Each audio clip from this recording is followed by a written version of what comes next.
주님께 나와서 생명의 떡과 잔을 먹고 마실 수 있기를 바랍니다. 용서의 떡도 잡수시고 은혜의 잔도 마시기 바랍니다.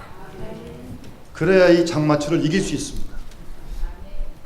날씨가 참 무덥고 비도 오고 기본적으로 습기가 많습니다. 그래서 조금만 걸어도 땀이 나고 몸도 무겁고, 그래서 뭐 장마철 우울증도 있답니다.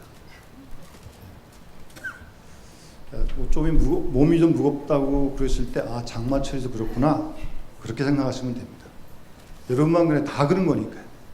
잘 우리가 주님이 주시는 이 생명의 떡과 잔을 먹고 마시면서 우리 무더운 여름 간에 건강하게 지낼 수 있기를 주 이름으로 축원합니다.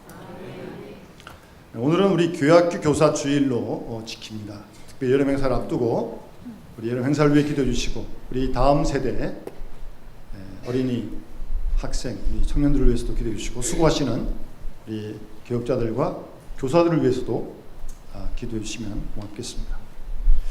사실은 근데 교육은 뭐 교회학교만 받는 건 아닙니다. 교회는 장년 교육도 있는 거고요. 또 교회라고 하는 것은 모든 주의 백성들을 양육하는 곳이죠. 이런 예배도 하나의 교육이고, 또 성경 공부도 교육이고, 봉사하는 것도 교육이고요. 그래서 뭐 학생들만 교육하면 된다, 그런 마음을 먹지 마시고요. 우리들도 교육을 잘 받아야 됩니다. 그래야 건강한 그리스도의 일꾼이 될 수 있고 하나님 나라의 백성이 될 줄로 믿습니다. 무더운 여름철 우리가 좀 이렇게 좀 느슨해지기 쉽고 약해지기 쉬운데, 우리도 더 힘써 신앙의 훈련을 게을리하지 않을 수 있기를 바랍니다. 우리가 교회에 오면 가장 많이 듣는 단어, 말이, 또 하는 말이 이 구원이라고 하는 단어입니다. 아까 찬송가에도 뭐 구원이라는 단어가 있고요. 우리 기도할 때도 그런 용어가 나오고요. 제가 학생 때, 청년 때 우리 아이들을 이렇게 가르치면서 성경 공부하면서 얘야, 구원이 뭐니? 제가 이렇게 질문을 했습니다. 그러니까 초등학생 한 애가 선생님, 구원이요? 10원 빼기 1원이 구원입니다. 그러더라고요. 10원에서 1원 빼면 구원이죠. 그런 우스운 얘기를 했던 것이 기억이 납니다. 그런 구원은 아니고요. 예수님께서 이 땅에 사람 되어 오신 이유가 우리의 구원을 위해 오셨습니다. 우리가 그 예수를 믿어서 지금 구원을 다 받았습니다. 예수를 믿어서 우리가 구원을 받았습니다. 그리고 지금 이 땅에 세워진 모든 교회, 우리 교회를 포함해서 지구촌에 있는 모든 교회들, 교회는 세상을 구원하기 위해서 이 땅에 세워진 곳이 바로 교회입니다. 그 이상도 그 이하도 아닙니다. 이 중요한 본질에서, 목적에서 벗어나면 교회가 잘못 나가기 시작하는 것입니다. 교회는 이 세상을 구원하기 위해서 지금 이 땅에 세워진 것입니다. 지금도 교회는 그 사역을 감당해야 할 것입니다. 우리끼리 모여서 예배드리고 잘 먹고 뭐 잘 살고 그런 거 아니에요. 뭐 친목계 모이고 뭐 그런 거 아닙니다. 세상을 구원하기 위해서 하나님이 이 땅에 교회를 세우신 것입니다. 따라서 우리는 힘써 지금도 이 교회를 통해 하나님이 이루시는 구원의 사역을 우리 모두가 함께 감당해야 할 것입니다. 그런 사명이 우리에게 있고 교회에게 있다는 말씀입니다. 좀 더 구원의 의미를 좀 명확히 해보면, 일단 구원이라고 하는 것은 근본적으로 영혼 구원을 말하는 것 맞습니다. 우리가 죄인인데 예수를 믿어서 구원을 받았습니다. 여러분 구원 받았습니까? 예수를 믿어서 구원 받았어요. 죄에서, 사망에서 우리가 건짐 받았습니다. 그것이 구원입니다. 가장 근본적인 구원이죠. 그래서 우리가 하나님의 자녀가 되었다는 사실, 구원받은 거 맞습니다. 그것만 아니고요. 동시에 구원은 우리의 영혼을 구원할 뿐만 아니라 우리의 생각과 마음도 구원합니다. 쉽게 말씀드려서 자꾸 누가 꼴보기 싫어지고 자꾸 미운 마음이 들어요. 하나님 기뻐하시는 마음 아니잖아요. 예, 그래서 하나님께 기도하고, 하나님 자꾸 제가 누가 미워지는 마음이 듭니다. 하나님 이 마음을 하나님 좀 거두어 주십시오. 그러고 났더니 어쨌든 마음에 누군가 미워하는 마음이 싹 사라졌어요. 그것도 구원을 받은 거예요. 그 구원받은 거죠. 예. 예수 믿기 전에는 자기가 아주 별 볼 일 없는 사람이라 생각을 했습니다. 에이, 나 같은 쓸데없는 사람, 늘 자기를 자포자기하고 늘 그랬어요. 근데 예수를 믿고 나니까 그런 마음이 아니에요. 어려워도 힘들어도 내가 하나님의 백성이고 하나님 날 사랑하시지 라고 하는 마음이 들어요. 하나님의 자녀라고 하는 그런 마음이 들어요. 그것도 구원받은, 내가 귀한 존재라는 거죠. 싸구려 인생이 아니란 말씀입니다. 하나님이 택한 주의 백성이라는 그런 마음이 들어요. 또 이렇게 세상에서 힘든 일 만나고 어려운 일 만나면 마음이 막 무너지고 낙심이 되고 그럴 때 있잖아요. 예, 두렵고 하나님 제 마음 가운데 담대한 마음을 주시라고 기도했더니 하나님께서 말씀 통해서 은혜를 주시면서 마음에 담담함이 드는 거, 그거 구원받은 거죠. 실제적인 일이라는 거죠. 이 구원이라는 게. 그리고 이 구원이라고 하는 것은 육적인 질병에서 고침받는 거, 치유받는 거, 그거 구원입니다. 그것도 구원이에요. 예. 오늘 본문에 나오는 믿음의 기도는 병든 자를 구원하리니라는 말씀이 15절에 있는데, 여기서의 구원은 천국 간다는 그런 구원, 그거 아니에요. 여기서 구원은 정말 육적인 질병에 고침받는 구원을 말씀하시는 거예요. 그것도 구원입니다. 더 나아가서 이웃과 화해를 이루는 것, 예? 그거 구원입니다. 불편한 관계가 있는데 그 관계가, 불화했던 관계가 화해의 관계로 바뀌는 것, 그거 구원이죠. 특히 우리 민족은 이 남과 북의 화해의 문제가 지금 나눠진 지 몇십 년이 지났는데 아직도 지금 해결되지 않고 있지 않습니까? 우리 기도해야 할 일이에요. 그래서 남북 간의 화해가 이루어지고 통일이 이루어지는 거, 그게 구원이죠. 더 나아가서 이 사회에 우리 사람들 기도하셨습니다만 불의와 부정이 사라지고 공의와 정의가 이루어지는 그런 사회가 되는 것도 구원입니다. 그것도 구원입니다. 그러니까 구원이란 단어가 아주 포괄적이고 넓은 의미의 단어라는 것을 기억하시기 바랍니다. 아무튼 주님은 이 땅에 오셔서 구원을 위해 하신 일이 많습니다. 맨 먼저 하나님이신 우리 주님이 사람의 몸을 입고 성육신 하셨고, 죄인된 우리를 구원하기 위해서 십자가에 대신 죽으셨고, 뿐만 아니라 주님은 천국 복음, 하나님 나라의 복음을 전파하셨고요. 그리고 실제로 성경을 보면 병 고치는 일을 행하셨습니다. 귀신도 고치시고 쫓아내시고, 복음서에 다 나오지 않습니까? 네. 그래서 이런 좀 농담을 하는 사람들도 있어요. 예수님께서는 한 번도 장례식을 치르신 적이 없다. 왜? 장례식 치르다가 너 일어나라 그러면 살아날 거니까. 그러니까 예수님은 장례식을 치르신 적이 없어요. 장례식을 치르던 청년도 가다가 살아났는데 그 왜 무덤가에 가셔가지고 나사로야 나오라고 왜 하필 나사로라는 이름을 불렀을까요? 나사로가 안 부르면 다 일어날까 봐, 죽은 사람이.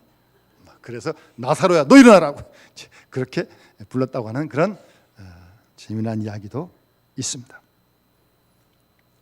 어쨌든 예수님은 귀신도 쫓으시고 안진뱅이, 열병, 12년을 하혈하던 여인, 모든 질병을 예수님께서는 고치셨습니다. 뿐만 아니라 주님은 이 땅에 오셔서 우리를 구원하기 위해서 우리의 인생에 고난의 짐을 진 자들과 함께 하셨습니다. 주님이 떡을 사가지고 준 적은 없어요. 물론 오병이의 기적이 있었지만 돈 주고 떡을 사가지고 가난한 사람들 다 나눠주고 그런 적은 없어요. 생활 속에서 힘든, 가난한, 억눌린 사람들, 그들과 함께 그들의 아픔과 배고픔에 동참하셨던 위로의 주님이십니다. 예수님께서 제자들을 파송하시면서 너희가 주머니에 금이나 은이나 동이나 가지지 말고 여행을 위하여 주머니나 두벌옷이나 신이나 지팡이를 가지지 말라고 그렇게 말씀하신 적은 있어도 너희가 가서 돈을 많이 벌어가지고 가난한 데가 다 주라 그렇게 말씀하신 적 없습니다. 그리고 주님은 이 땅에 오셔서 많은 사람들을 가르치셨습니다. 가르치셨어요. 하나님이 기뻐하시는 바른 생각과 바른 인격을 세울 수 있도록 주님은 십자가에 돌아가시면서까지 가르치셨어요. 우리는 그런 가르침을 받아야 합니다.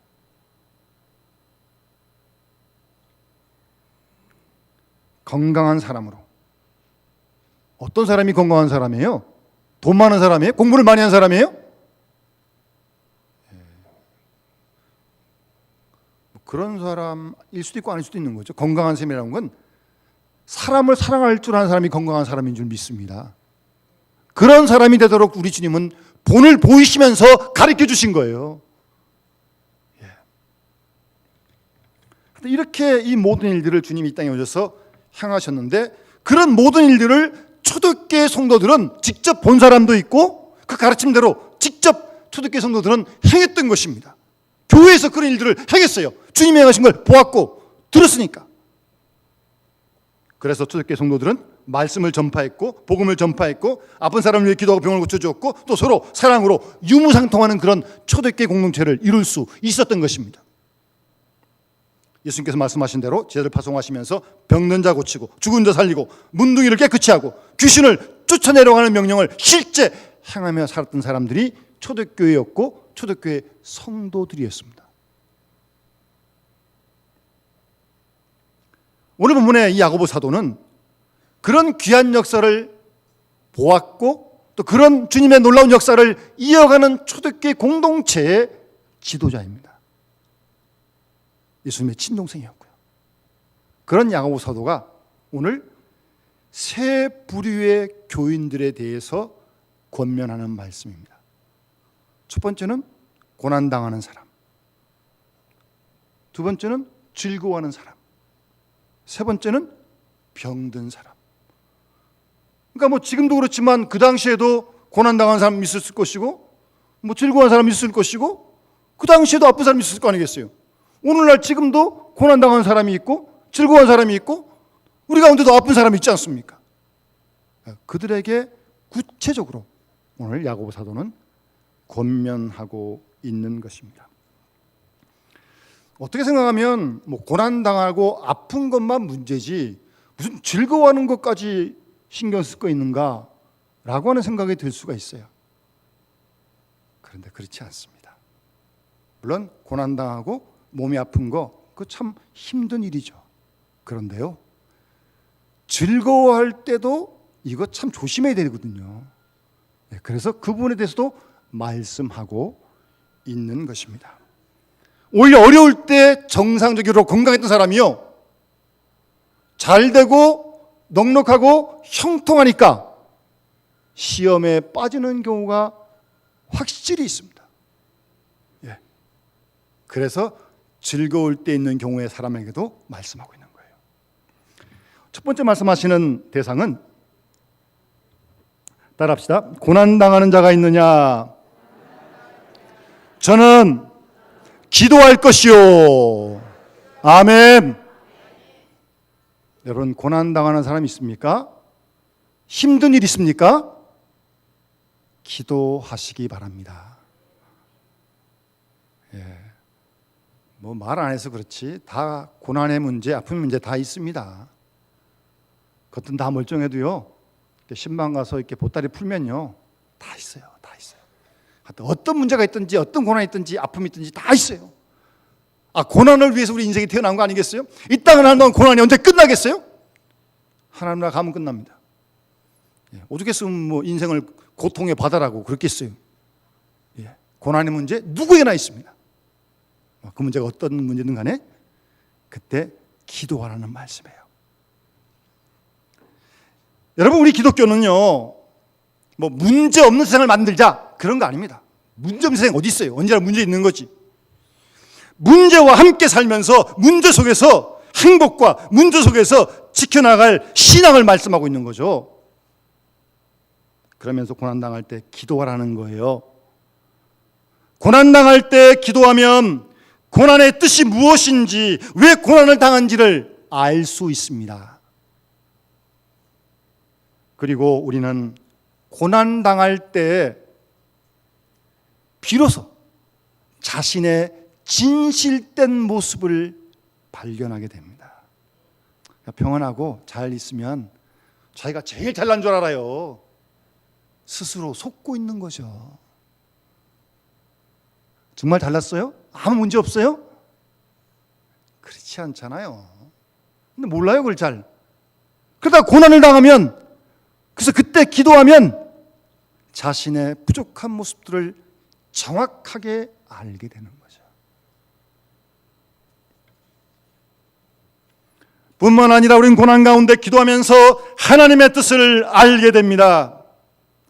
하나님께서 지금까지 나를 어떻게 인도하셨으며 앞으로 어떻게 인도해 가실는지를 고난 가운데서 기도하면서 하나님의 기쁘신 뜻과 경륜을 깨닫게 되기 때문입니다.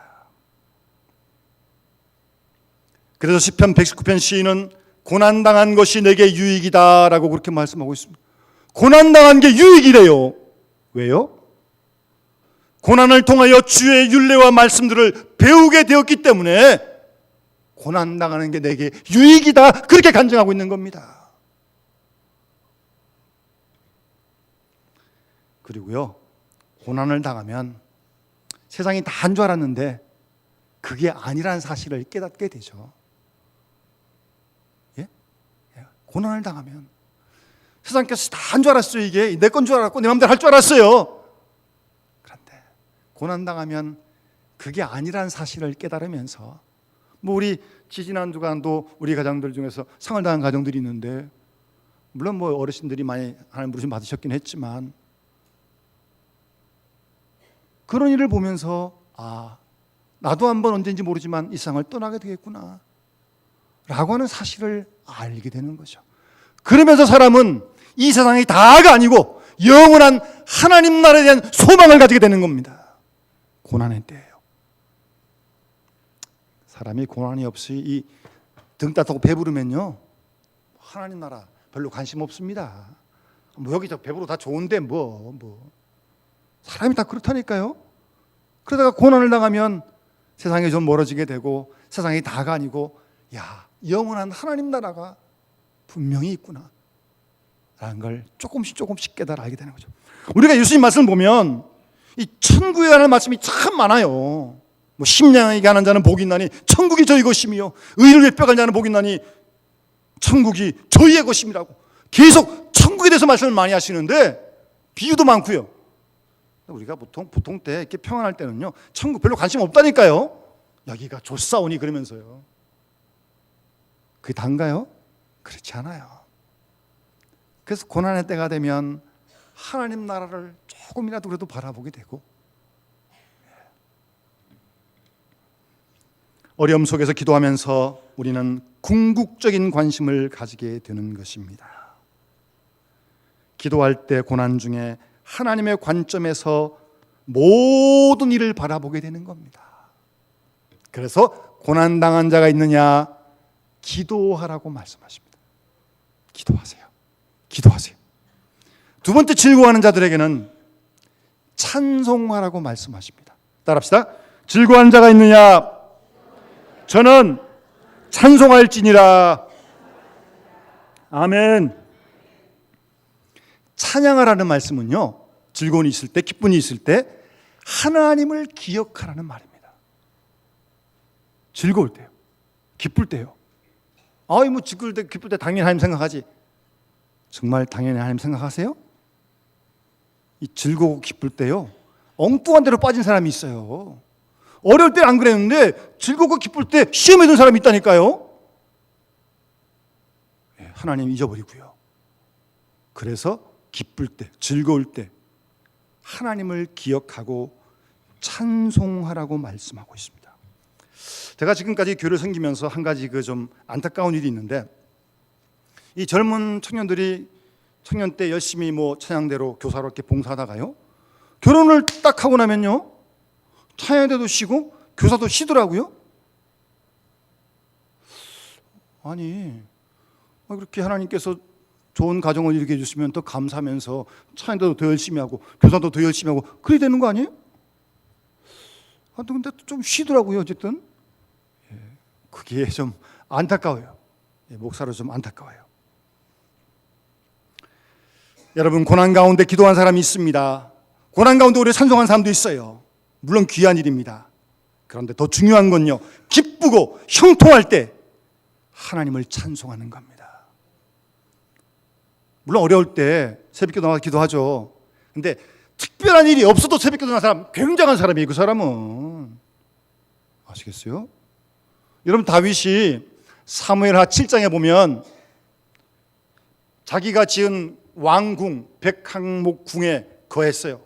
또 하나님이 잘 다스려다가 대적들 다 물리치고 평안하게 되었어요. 그때 다윗이 나는 지금 이 좋은 왕궁에 있는데 이 법궤가 지금 회막 속에 있거든요. 그때까지 성전이 없었으니까 마음이 불편한 거예요. 그래서 다윗이 성전 지을 생각을 갖습니다. 물론 성전은 솔로몬이 짓습니다.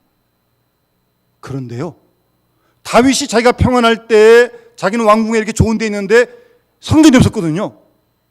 그래서 성전 지을 마음만 먹었는데 하나님께서 다윗을 축복해 주시는데요, 엄청나게 축복해 주십니다. 마음만 먹었다니까요. 마음만. 성전 지을 마음만 먹었어요. 그런데 하나님께 엄청나게 다윗을 어디든 간지 이기게 해주시잖아요. 하나님께서 다윗을. 여러분, 즐겁고 감사한 일이 있습니까? 하나님을 잊지 마세요. 하나님을 기억하고 찬양하시기 바랍니다. 이런 재미난 이야기가 있습니다. 어떤 유대 사람이 장마가 나서 물이 불어가지고 지금 강을 건너게 되는데 외나무 다리가 있어요. 외나무 다리가. 조심스럽게 이제 걸어가는데 중간 좀 서가지고 밑을 보니까 물이 지금 흐르고 지금 외나무 다리가 흔들리고 지금 다리도 떨리고 지금 죽게 됐거든요. 그래서 하나님, 나 살려주시면 내가 다 드리겠습니다.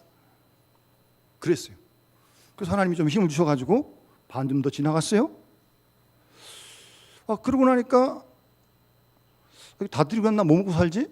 그런 생각이 드는 거예요. 하나님, 죄송합니다. 반만 드리겠습니다. 반만. 좀 더 가니까 이제 거의 다 왔거든요.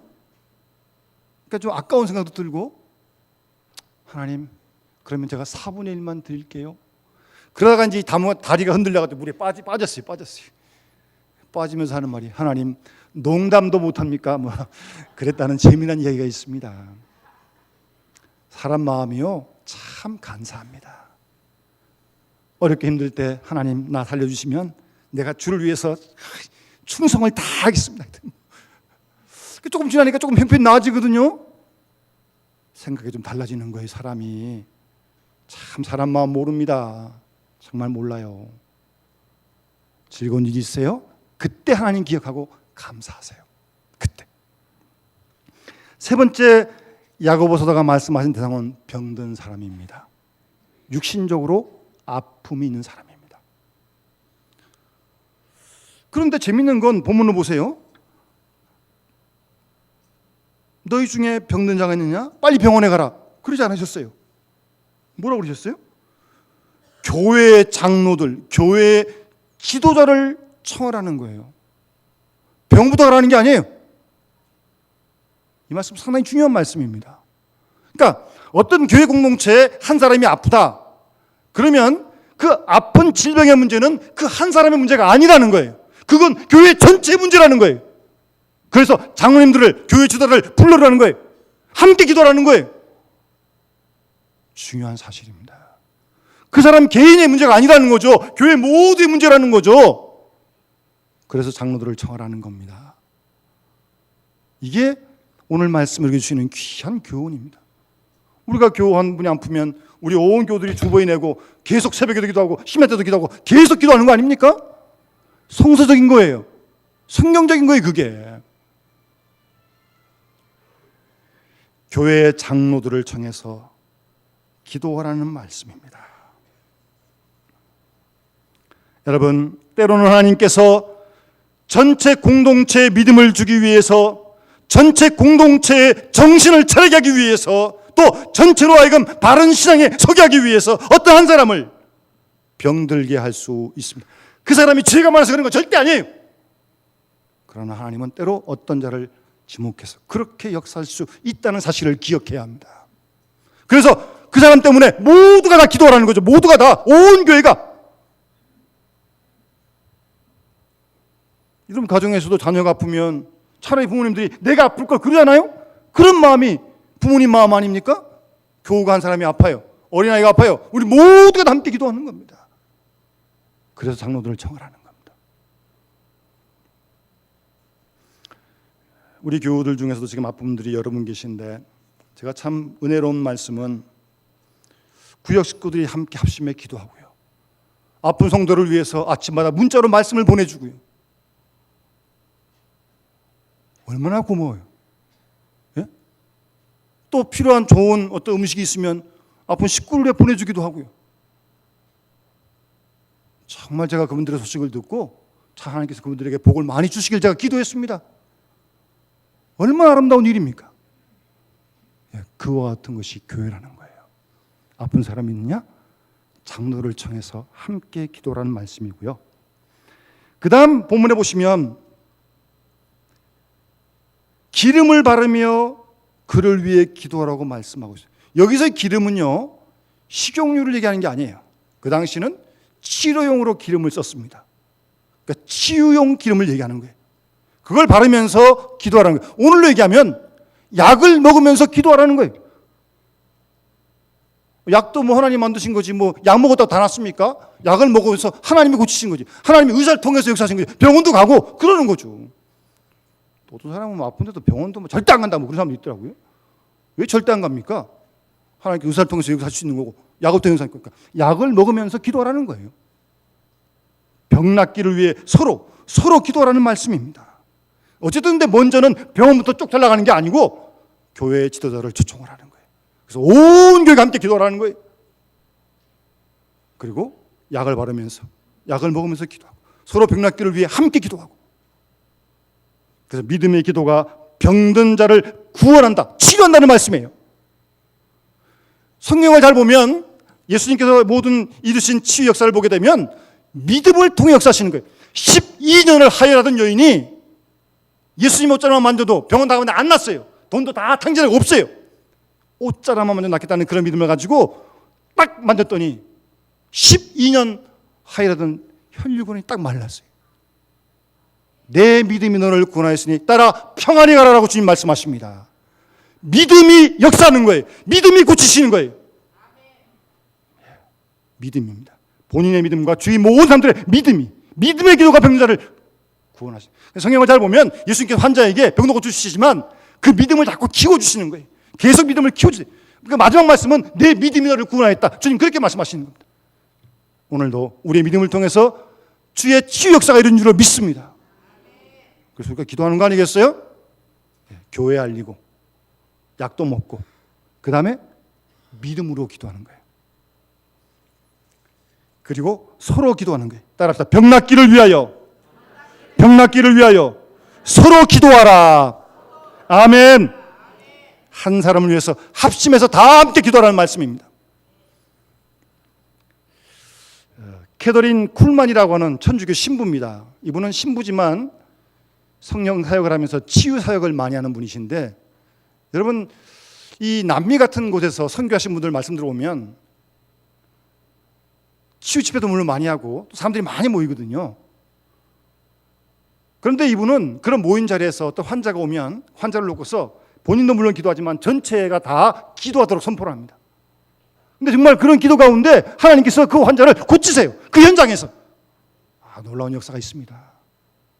그러고 나면 그 신부님은 이거 내가 고쳤다 그러지 않고요, 우리의 이 합심 기도가 이 환자를 하나님이 고치셨다, 그렇게 딱 얘기를 하는 거예요.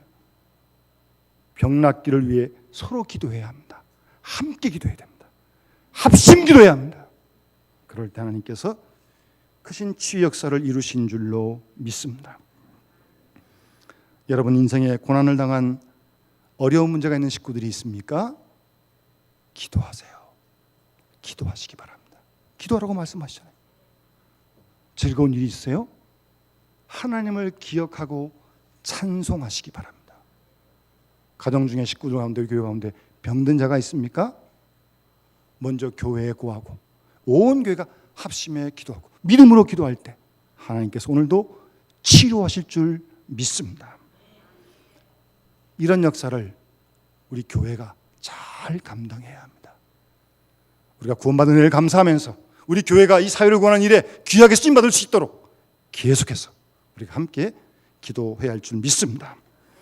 우리 주신 말씀을 기억하면서 우리 찬송가 471장 우리 찬송 같이 부르시면서 하나님께 봉헌하도록 하겠습니다.